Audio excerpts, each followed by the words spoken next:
تو مسئلہ یہ سمجھیں کہ ایمان جو ہے وہ اللہ کے رسول کی فرما برداری اور اطاعت کا نام ہے۔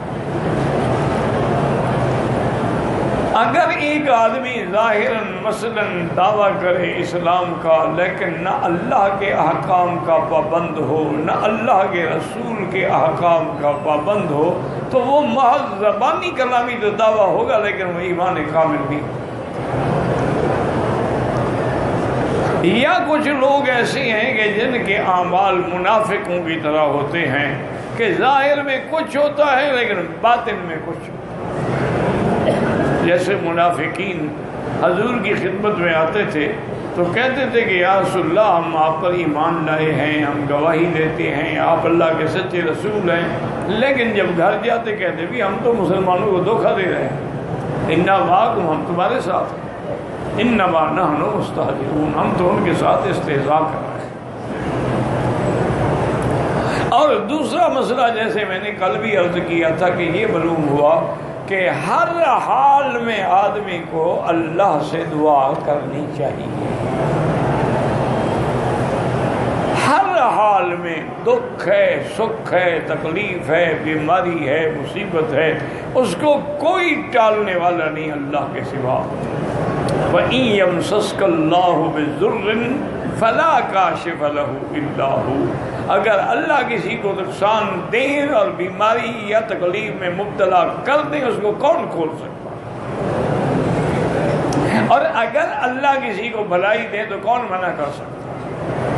اسی لیے میرے آقا رحمت دو عالم ہمیشہ یہ دعا فرماتے تھے ہر نماز کے بعد بھی اور کبھی کبھی نماز میں بھی کہ اللہم لا مانع لما آتیت، آپ جو دیں کوئی روک نہیں سکتا، ولا معطی لما منعت، اور جس چیز کو آپ منع کر کوئی دے نہیں سکتا، ولا راد لما قضیت، جو تیری تقدیر فیصلہ کر چکی اس کو کوئی ٹال نہیں سکتا، ولا ينفع ذا الجد منک الجد، کسی کی محنت کام نہیں آتی جب تک کہ تیری رضا حاصل نہ ہو جائے۔ تو اس لیے یاد رکھیں کہ اس دور میں جس میں ہم گزر رہے ہیں صحیح لوگوں کا ملنا جو ہے، یعنی یہ تو نہیں کہ نہیں ہے لیکن نایاب ہے، مشکل ہے۔ پتہ یہ تو ہو نہیں سکتا کہ دنیا کا نظام چل رہا ہو اور اللہ والے نہ ہوں۔ اچھا اسی طرح تعویذات ہیں، وظائف، سب سے اہم وظیفہ میں آپ کو عرض کر دوں جو اللہ کے قرآن کا حکم بھی ہے اور میرے آقا کا فرمان بھی ہے اور عمل بھی ہے، تو انشاءاللہ آپ کسی کے محتاج نہیں ہوں گے۔ اور وہ یہ ہے کہ جب بھی کوئی پریشانی ہو، مصیبت ہے، دکھ ہے، بیماری ہے، مقدمات ہیں، لڑائیاں ہیں، 2 رکعت خالص نیت سے نماز پڑھیں صلاۃ الحاجہ، اور یہی اللہ کا حکم ہے کہ وَاسْتَعِینُوا بِالصَّبْرِ وَالصَّلَاةِ، مصیبت آئے صبر کرو اور نماز پڑھو۔ اور اگر کسی بھائی کو یاد ہو سکے تو سب سے جو مجرب دعا ہے وہ یہ ہے کہ 2 رکعت پڑھنے کے بعد درود شریف پڑھے، کیونکہ یاد رکھو اگر دعا کے پہلے بھی درود شریف نہ ہو بعد میں بھی نہ ہو دعا قبول نہیں ہوتی۔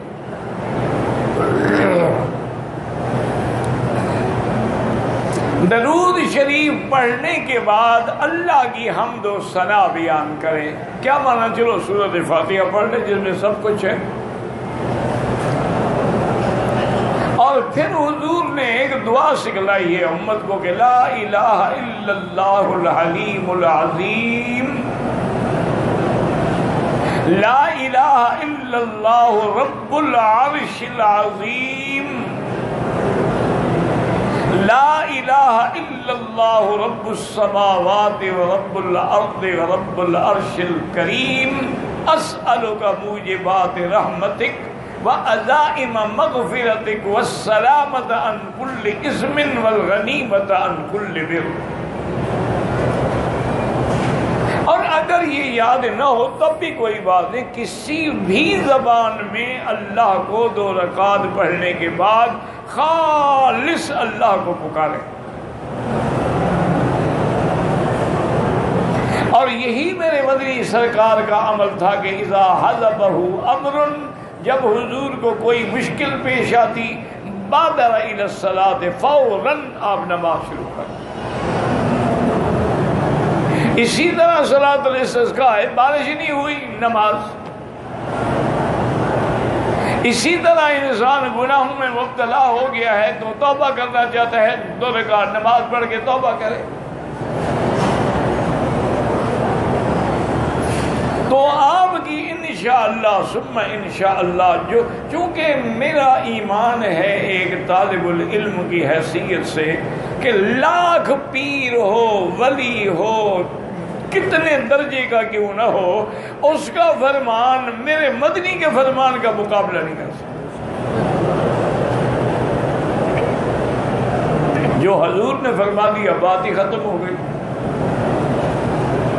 حضور صلی اللہ علیہ وسلم نے جو سکھلا دیا اس سے کوئی بات اللہ اولا افضل نہیں ہو سکتی ہے. حضور نے یہی سکھلایا ہے کہ پریشانی آئے نماز پڑھو، اور پریشانی میں اللہ کے اسماء الحسنہ سے اللہ کو پکارو. بس انشاءاللہ یہی ایک مسئلہ بھی یاد کر لینا تو نجات کے لیے کافی ہے. مثلاً اب آپ عمرے پہ آئے ہیں، آرام سے سکون سے، جب کوئی نہ ہو، بالکل علیحدگی میں 2 رکعت نماز پڑھ کے توبہ بھی کریں، اللہ سے دعا بھی کریں کہ یا اللہ ہماری اس حاضری کو قبول فرما لے اور اس کے ثمرات و برکات ہمیں نصیب فرما، تاکہ تیرے دروازے سے اور روضہ محمد مصطفیٰ سے ہم خالی دامن لے کے نہ جائیں گے، جیسے آئے تھے ویسے جا رہے ہیں. تو بس سب سے بڑا عمل یہی ہے، اسی کو محفوظ رکھے. اللہ تبارک و تعالیٰ کسی کا محتاج نہیں کریں گے.